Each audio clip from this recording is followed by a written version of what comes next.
Au pied.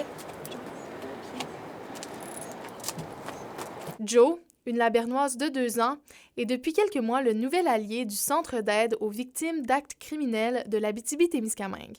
Avec sa responsable, Véronique Marcotte-Beaumier, elle se déplacera partout dans la région pour accompagner les personnes victimes dans les palais de justice lors de leur passage en cours. Elle a fait ses premiers accompagnements là, dernièrement, la semaine dernière, et tout a bien été.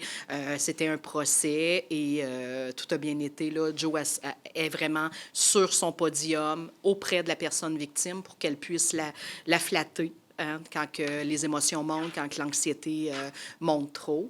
Et ça fait vraiment une différence. La responsable du chien d'assistance judiciaire s'est d'abord rendue à la Fondation Mira en Montérégie pour une semaine de formation où elle a rencontré Joe.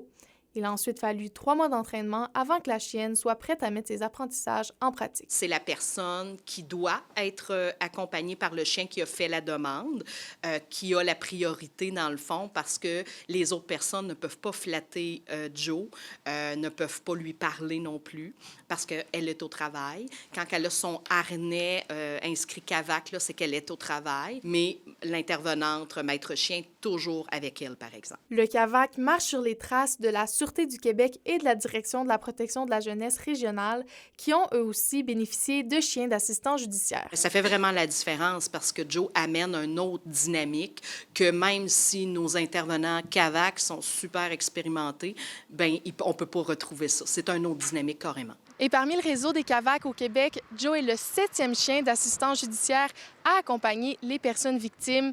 Et c'est une méthode qui fait ses preuves puisque déjà 132 accompagnements ont été effectués à travers la province. Sophie Médiaville-Larivard, RNC Nouvelles, à Rouyn-Noranda.